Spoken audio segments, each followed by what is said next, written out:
On the last Slide 'em Up devlog, I talked about how of all my jam games, I think this has the potential to be turned into a full game that might actually be worth some money. Today I'm going to dive headfirst into the art.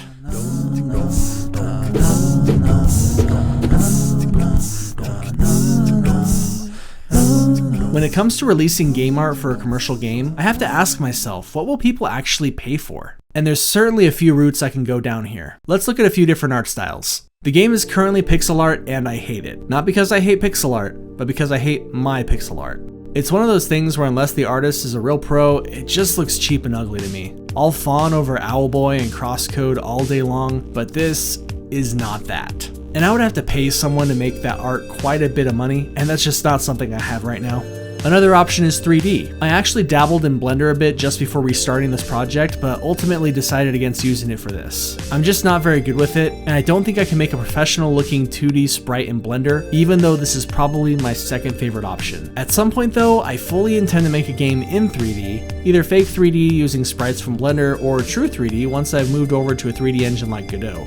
Let's look at some simplistic art. This would be any kind of minimalist, geometric, or simplistic art. Things like silhouetted characters, games like Thomas Was Alone or Limelight. I think this is a great option for a lot of indie devs without a budget, but I really don't think it'll work with my game for a few reasons. The first is that I really enjoy the characters and setting here. The story of the assassin taking out the guards is fun and can be visually interesting, and I don't want to leave too much to the imagination. The second is that I think the market is becoming a bit oversaturated with games in that style. It's true that people buy games that look like this, but it's really hard to stand out. I want the look of my game to immediately catch someone's eye as something worth their time.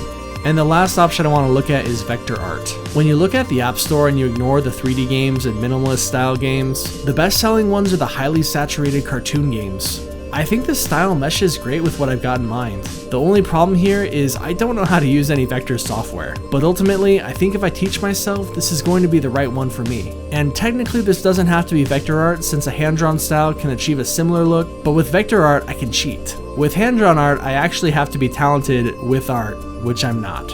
I reached out on Twitter to see what you guys looked for when you buy a game as far as art is concerned, and you had some great comments. Wannabe Manisha looks for a strong and memorable color palette with unique art styles. Both Sidfish and Space Spy mentioned that if the art style is inconsistent across the game, then that would be an immediate turnoff. Spoonsweet and The Gamer seem to generally look for art direction and art style, either a low poly or pixel art style based on their own preferences. Amalgamash used to buy art for the Anime Girl covers, but got tricked one too many times with crummy games. We've all been there, buddy.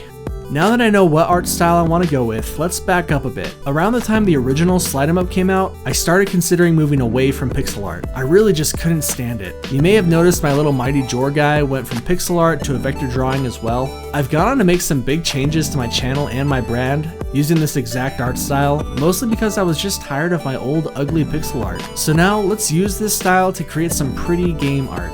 Of course, I'm getting a bit ahead of myself still, since I still don't know how to make vector art and I need a good program for it. So let's pick a free vector editing software to learn. I can't stand Adobe or any kind of paid subscription, so I ended up finding an open source program called Inkscape.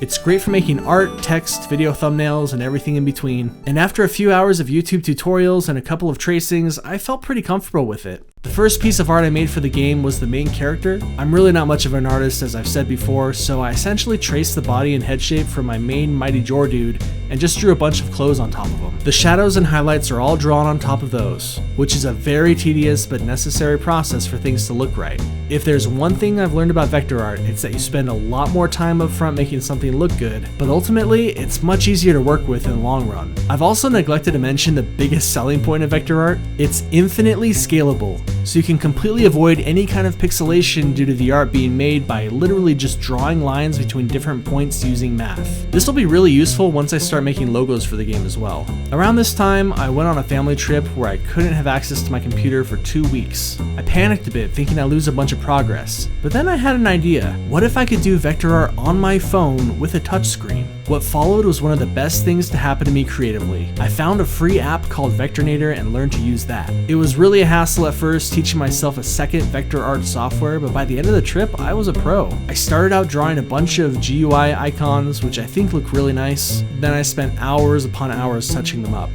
Once that was done, I got started on all the other characters. But Jordan, I hear you ask, isn't this a puzzle game? What characters? Well, I'm glad you asked. At some point in development, I decided I wanted the player to be able to unlock and use different characters instead of just the main character. It would be great to let the player have a reward for beating each level, so they could unlock cosmetic rewards with new characters and new weapons. I drew them up, and by the end I had about 60 unique characters and 30 unique weapons. When I got back from my trip, I implemented the character select and weapon select features to the game, and it was actually really fun to play with other characters. I made a few attempts at some environmental art, but even with the new software, I could tell that this just wasn't going to work for the backgrounds. Not only did it look really ugly, but I didn't have any fun doing it. I decided it was time to suck it up and be an adult, so I spent money on another person's art for my game.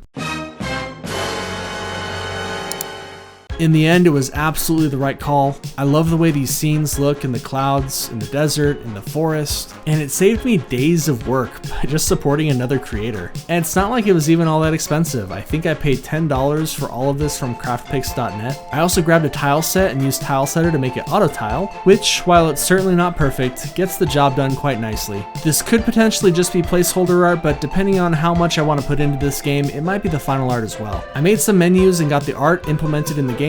As you might expect, the menu system had to be completely redone due to the change in resolution. I also decided to make everything both mobile and Windows friendly, so it all controls with both the mouse and keyboard. I'm coming to find out though that this approach doesn't actually work. It just doesn't feel very console-like to see giant GUI buttons like you would see in a mobile game, and I'll likely take them out later. Future Jordan here, I'm actually recording this long after I've actually taken these out. And with that, I've got the art implemented in the game. I think in my journey to make money for my games, I need to ask myself a question after each endeavor. Does this look like a free game, or does it look like a game I'd pay money for? And I think I'd pay money for this. Not that much, but I think it's at least worth sitting through some ads. I really appreciate everyone who's come by in the last few weeks, and I've got some amazing stuff planned, so thanks for checking out my video. Coming up on the channel, I've got a competition hosted by Devlog that I participated in, as well as some episodes of my brother and I playing community games and reviewing them. If you want me to play your game in the future, you can submit it on the Google form in the description. We've also got a Discord set up now for the main purpose of hanging out with other devs and promoting your work. I hope to see you all there.